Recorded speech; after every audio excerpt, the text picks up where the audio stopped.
All right, guys, it's Kurt Clapier here with the Motivate podcast and High School Wrestling Matches YouTube channel. I'm here with a friend, Coyte Cooper, and I'll introduce you to him in just a second. But Coyte is an All-American wrestler wrestled at Indiana, wrestled in high school, right, Coyte? Or wrestled in Washington in high school, right? Yeah, sure did. Yeah. Okay, just making sure I remembered right. Yeah. So he's going to talk to us a little bit about it, but we invited him on not just because he was a great wrestler. We invited him more so because of his experiences since wrestling, his degree, and what he's doing now, and I'll let him tell you more about that.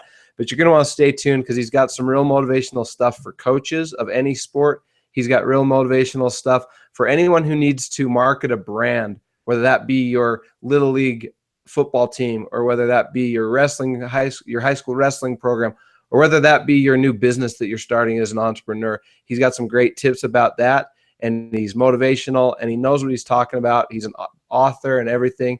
And rather than me keep talking, I'm just going to play a little video of him that he had put together that I thought was pretty cool, that tells you a little bit more about what he's doing. So let's go to that now.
All right.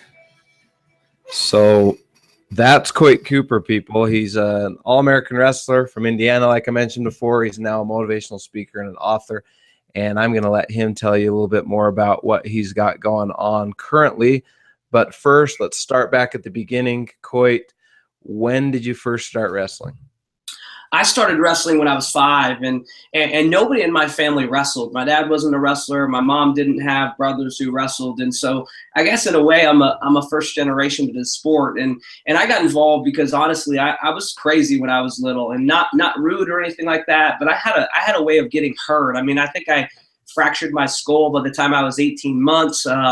Made multiple trips to the emergency room doing crazy things, and finally my parents realized the kid has way too much energy, and we're going to go broke if we don't do something about it. And so the neighbors suggested wrestling, and they had a local youth program, and I went into wrestling, and I can remember, like I honestly remember going in there one of the first times because it made sense to me. I loved it. I mean, just the opportunity to go in and be able to release your energy, but it was that opportunity to compete. Like I loved that at a young age. And wrestling, the neat thing about it was the one-on-one competition, the ability to be able to get better on your own. And I feel like I've always been driven in that way. And wrestling was amazing for me. And, I remember, very early in when I knew what a state champion was, I wanted to be a state champion. And it was neat because it taught me to work and I guess the rest is history, because I loved it then. And I loved it, I still do today in a different capacity, but it was just a neat thing for me to be involved with at a very young age. I'm a big fan or proponent, I could say, of putting kids in youth sports. Because like you said, you're getting into trouble, not really trouble, but you're getting hurt, and your parents needed a way to channel your energy. And they're great for that. I'm especially a big fan of the individual sports like wrestling, running, because those don't carry quite the glory, if you will, of football and basketball. Yet they teach kids all kinds of things. Talk a minute about the kind of things that you learned as a youth doing an individual sport like wrestling. I mean, I think you learn a lot. And the one thing that at a very young age is I was not good with losing. I still don't particularly love losing all the time, but I mean, I didn't like losing, and I would throw a fit. And it taught me, I was lucky to have parents around me who said, "Coy, you can't do that." And it taught me to lay it on the line, but you got to be, I don't want to say okay with it, but you got to be willing to move on. And I know very early on, just the ability, one of the best things was giving me something to focus vision on, to set goals, to pursue the things that you love. And I loved wrestling, and I wanted to be a state champ. I wanted to be a Western regional champ. And those things all came naturally, in terms of things that I wanted. And so it was the opportunity to develop the goal setting skill set, and then not only that, but I don't think you realize it at the time, but I do now. You look back and you think, getting knocked down. I mean, I got beat, from the time I started, I would get beat, and even as I got better, there was always another level. You go to Western regionals and you lose to a guy like Jared Lawrence when you were winning in your state. And there was always another level to knock you down and to force you to kind of evaluate, how are you going to be better? How are you going to respond? And just so many different lessons. I mean, going into the room and when you want something, being willing to work for it and sacrifice for it. And even at a young age, just having fun, enjoying competing, enjoying going to practice, being around, people who love the sport as well. I mean, I could go on for a couple hours talking about the lessons, but I think the biggest thing is just, setting goals, dealing with adversity, knowing how to work every single day towards something are the things that I remember the most. You mentioned having fun as being important. I think that's something a lot of little league and youth coaches forget, not just in wrestling, probably even more so in other sports than wrestling, is that it's about having fun at that point. If you hadn't had fun, you wouldn't have kept doing it. And so I think that's important. I like that you pointed that out. Yeah. You also mentioned that you hated to lose. I did. I don't think that's necessarily a bad thing. I think that's an attribute of a lot of successful people. Would you agree? I do. I mean, I think at a young age, it was, I guess, in some ways productive. I probably embarrassed my parents a little bit by not handling it right. And, I think it's productive as long as it doesn't change the way you approach things. Meaning if you like winning so much that you're afraid to lose, I don't think that's productive. And I know there's a difference there, because not wanting to lose, but then being okay with going out and competing at your highest level, that's good. But I got to a point in college where I was afraid to lose. And the moment you're afraid to lose, that's different. You're focused on the wrong things. And I think that's a lesson not only for wrestling, but for life. If you're afraid to lose, or you're afraid to goof up or anything like that, and you won't go lay it out on the line, then you're going to struggle. And, but I'd like to point out one thing that I've noticed this. I've interviewed Kyle Snyder after he won a world championship last year. I watch a lot at the college level with what Kale and Penn State are doing. And the one thing I've noticed, and even you watch Jordan Burroughs, he's the same way, that it's different now with what they're focusing on. I don't think they're overly focused on, I have to win this or I have to win that. I think they do have goals, but I think they focus on just being great at the process, being grateful for the opportunity to compete. And I think that's a different mindset. And so that's just something I thought of right off the top of my head, is if there's one thing that I think's changed with younger generations, I think if I could give a piece of advice, it would be to embrace it, enjoy it, even when you get to a higher level, be grateful for the opportunity to compete, be grateful for the opportunity to be better, and focus on that. That's where I think the best performances in the world are coming from right now. We along those same lines, you mentioned how they're coaching and focusing on it differently. Matt Brown, who was a national champ for Penn State a couple years ago, he's a Utah guy, and he was doing a camp here, and we had a chance to talk to him privately. And I was surprised at how, I don't want to say unintense, but I was surprised at how fun he said Cael Sanderson made the wrestling process. Yeah. And it wasn't always that crazy grind that you picture it being, Yeah. But yeah, you mentioned in your promo that we played at the start, you were telling a story that I want to hear about the World Championships. Can you tell that story for us? I can, yeah, man. It's a story I enjoyed to tell, because I think it's one of the very best lessons I've ever lived or learned from the sport. And I was blessed. I had a coach who believed in me in Washington. His name is Ron Bessemer, still to this day one of the best leaders, coaches, motivators I've ever been around. He was incredible. I mean, he was my freestyle coach. And I still remember I was 14 years old, and he talked to my parents, and he said, I think Coyte should go to the Cadet World Team Trials. And it was the first year they were going to allow 14-year-olds to go. And I actually had to get a doctor's note to go. And, even then I wanted to go, but I don't know what my expectations were. But, he believed that I could win the thing. And I don't know at the time if I did initially, but I remember going to the tournament.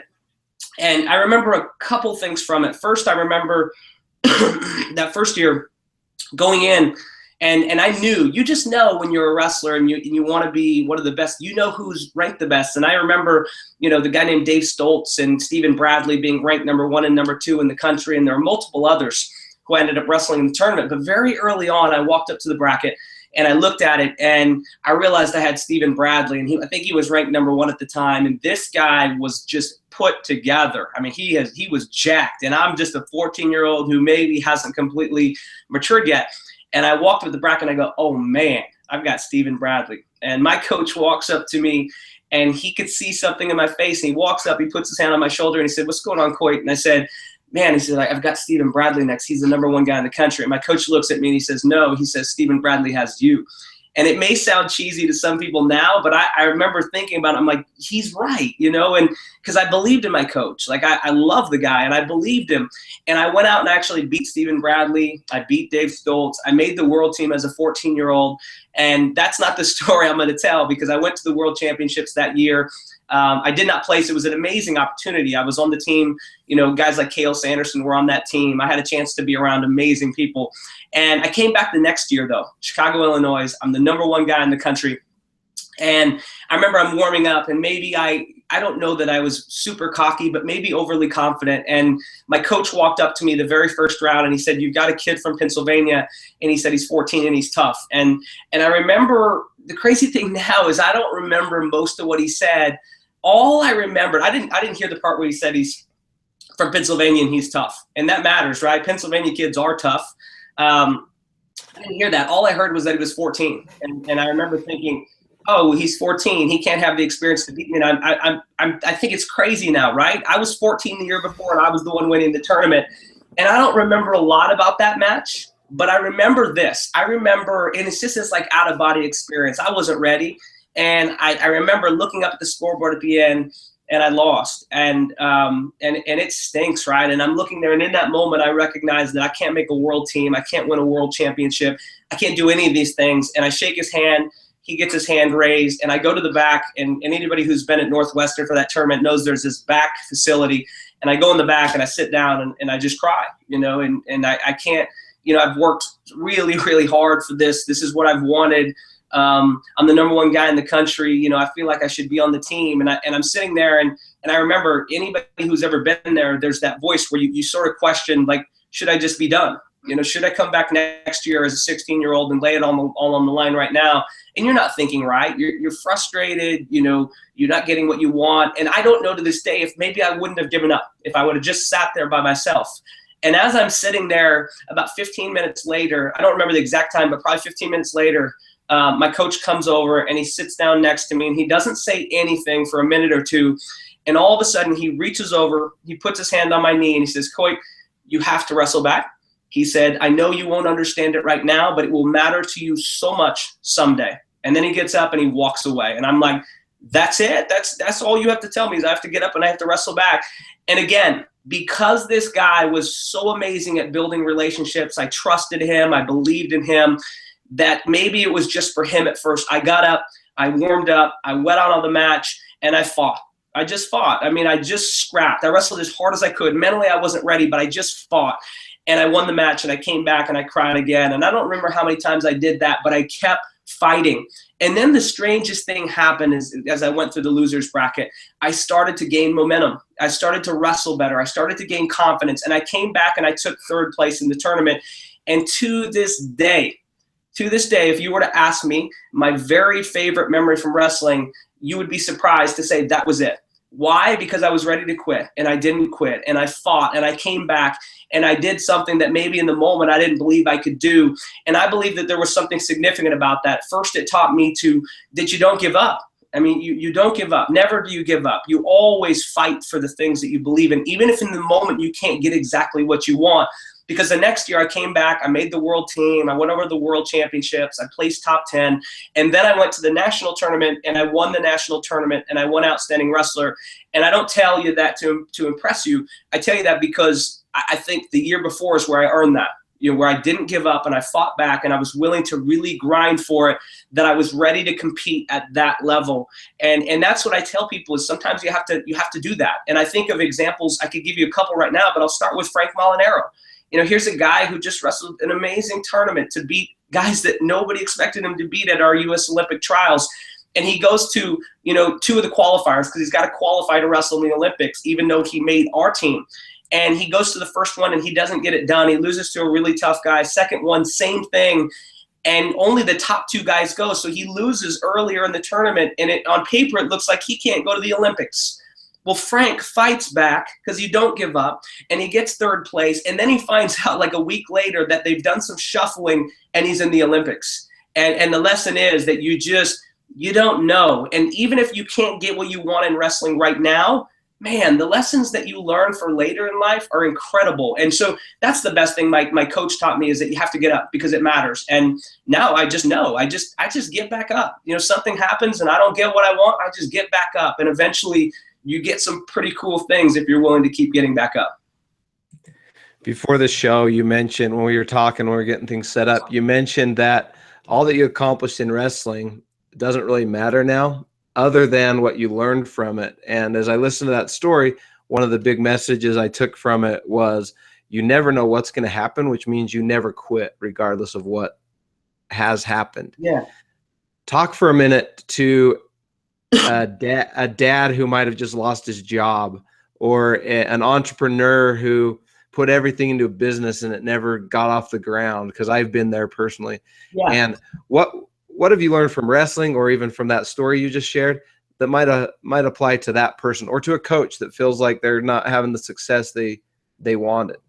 Yeah, you know, I mean, the first thing you learn is that wrestling did taught me is you don't always get what you want. And even if you think you deserve it, or maybe you've worked as hard as you can, that things happen and you don't get what you want.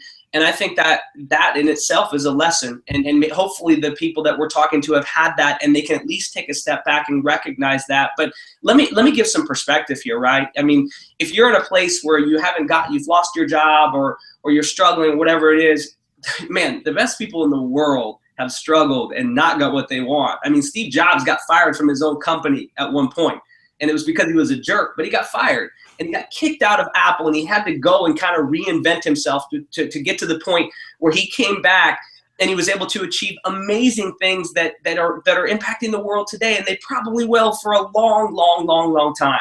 You know, Oprah Winfrey was fired from one of her first jobs, and they told her she didn't have the talent to do anything. Oprah Winfrey is one of the most influential people in the world right now because she was willing to keep going for it. Walt Disney got rejected for loans for Disneyland like over 200 times. I mean, these are people. So wherever you're at, there's people that have faced the same thing. The only difference between them and most people is they stayed focused on a vision, and they weren't going to quit. And I tell people this phrase: tell yourself no amount of no's. When you really, really want something, no amount of no's should ever stop you. Now, there are times where you need to be intelligent and assess and say, maybe this is not what I'm meant to do. But when you're in that area where you think you're meant to be, then you have to keep grinding for it. You have to fight for it. I mean, the other thing I learned from wrestling, the best accomplishments that I ever did have at the time that mattered to me the most were the ones that I had to earn, that I did not get right away, that I had to grind and practice. I had to lose. I had to go through things to get there. And so the best thing I would tell people is just, understand that you've been there. And then I would tell them this. I tell people this: diminish your dwell time. When you lose, when you don't get what you want, there's this tendency to want to drag it out and feel sorry for ourselves and go, oh man, how does this look to other people? And I've been there, done that. And then from studying, the most successful people and me, myself, overdwelling, I've realized that really successful people do this to dwell time. Meaning they might, at a time when they get mad, they don't get something, be frustrated for 2 weeks at first. And then they realize that that's not productive, and they'll cut it to 2 days and 2 hours and then 20 minutes. And if you can get really good at that, acknowledging where you're at and find the lesson in the situation, you can do really amazing things. And so that's the other thing I would say is, if you just got fired, fight off the urge to just always blame other people. You may not be fully to blame, but there's something you can learn from the situation. And that's something I've been through as well. I mean, I've had situations that I've faced where I've gotten rejected, and you have to not always blame everybody else. Step back and say, what can I learn from this? How can I be better from this? And eventually, if you keep that mentality and you stay positive, you stay focused on the right things, then eventually you're going to get to a place where you're really happy with the situation you're in. That's great. That's great advice. Thank you. The couple takeaways I took from that if you weren't paying close attention, you need to be. He mentioned dwell time. When you have a defeat or something doesn't go your way in life, you need to diminish your dwell time. That's huge. For me personally, when I'm overwhelmed with my situation, my dwell time is I binge watch TV, and that's such a waste of time. It is, yeah. As opposed to moving on to something better. And so thank you for sharing that with us. I don't remember if I mentioned this, but Coyte Cooper here is actually a doctor. He has a PhD in sports marketing. Is that right? Yeah, that's right.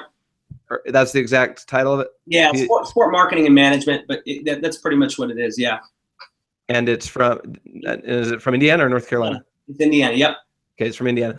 So in the process, he's learned a lot of things, or Coyte's learned a lot of things about marketing your brand, and this is very applicable to business owners. It's applicable to coaches at any level. You need to market your brand, and it's applicable to anyone just trying to find a job. You've got to be able to market your brand.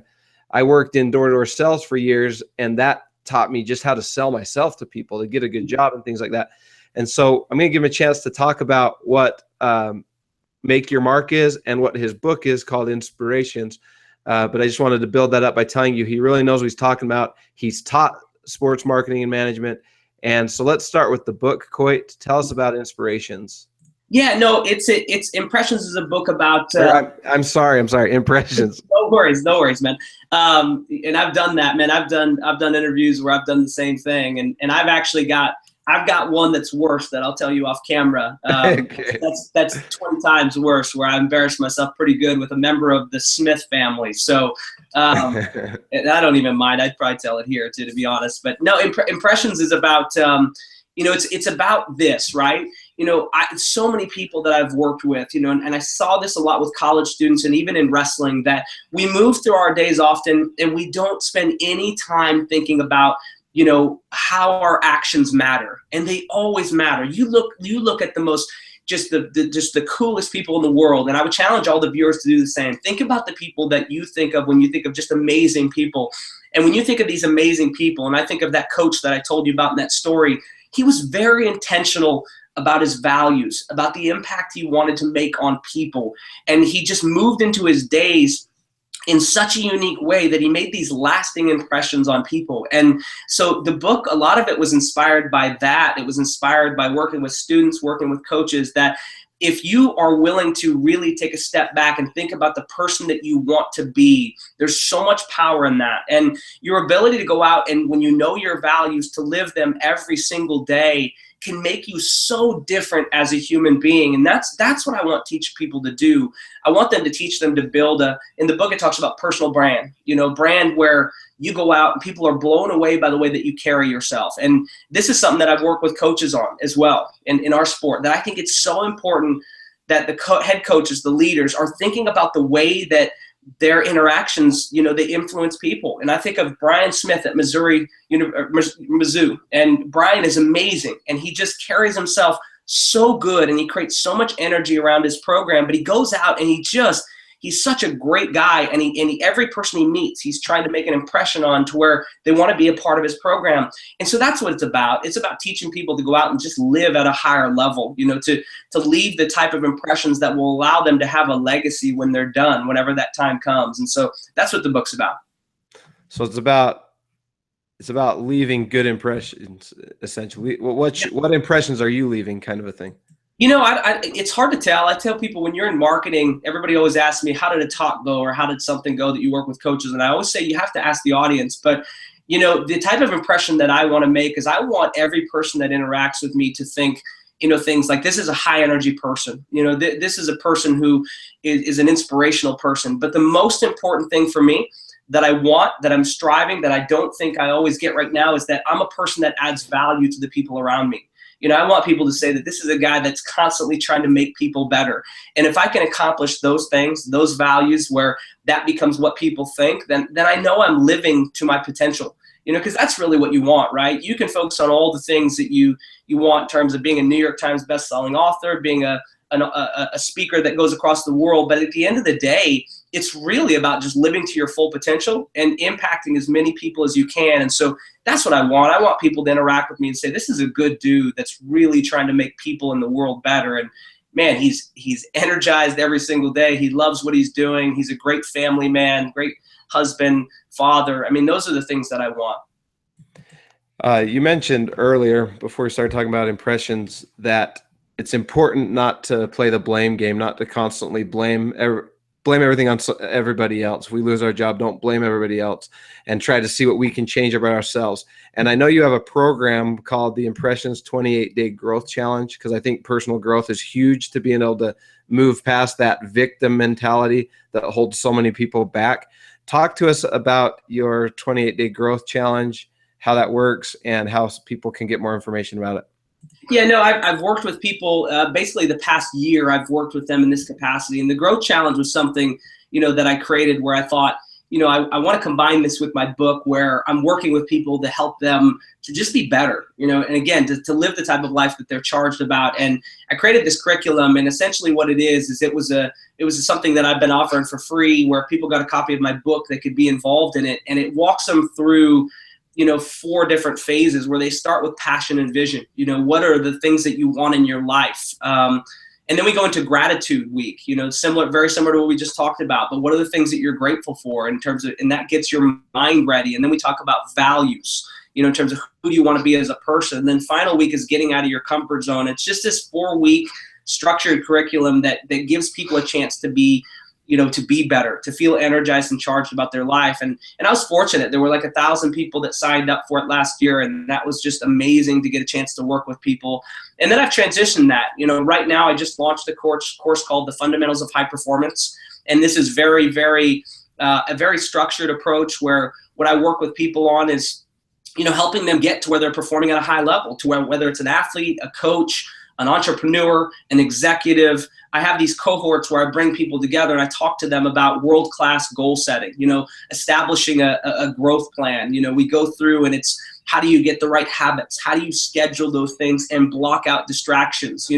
Psychologically, what are the things that are limiting you to where you can move through those things? And then the final thing is just establishing a lifestyle where you just astound the people around you. And what I want is to help people get up here. And that cool thing about that course is I work with people in a small setting, 5 people where, I work with them individually, and it's given me an opportunity to mentor people in that role. And so with both of those, 28-day Grow Challenge, with this course, with the new club I'm creating on high performance that will be a lot lower price point, I just want to help people be better. I mean, honestly, I think when I look around, there's so few people that are just charged up about their lives. Most people just kind of just coast through their days. There's research that supports it. You don't even need research. Walk around and look at people. They're complaining when it's Monday. They're complaining when it's Tuesday, Wednesday, Thursday. The only time they're happy is when it's Friday and the weekend, and they're dreading most of their lives. And what I try to do is give people perspective. Take a step back and be blessed for the things that you have. And if you don't like what you got, then let's start to focus on different things. Let's start to elevate our expectations. Let's start to go out and establish the right habits to where you can love your life. And it's been amazing to be able to work with people and watch them go out and just kind of crush it and to love what they're doing. And so that's what I want. I want to help as many people as I possibly can get to the point where they love their lives and they're achieving at a high level, and then they're giving back to other people, which would be really cool. And where should people go to get more information about all these things you have going on? Yeah, they can go to a few different places. They can go to, the first part is coytecooper.com, COYTECOOPER.com.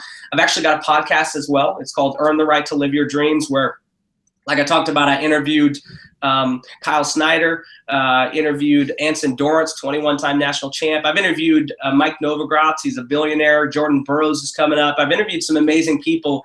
And then I also talk about these psychological or these motivational messages to help you perform higher. You can find that there, information on the book, information on the Grow Challenge, and then anything speaking wise and things like that.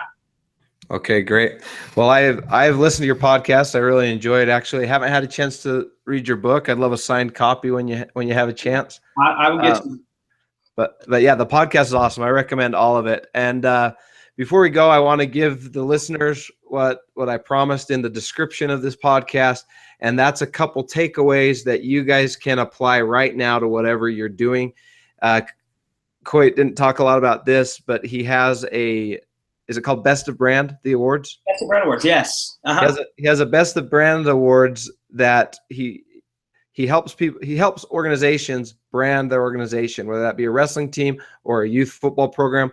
So anybody who is involved in youth or high school sports, how can they take what you've learned about branding and use that to build their program?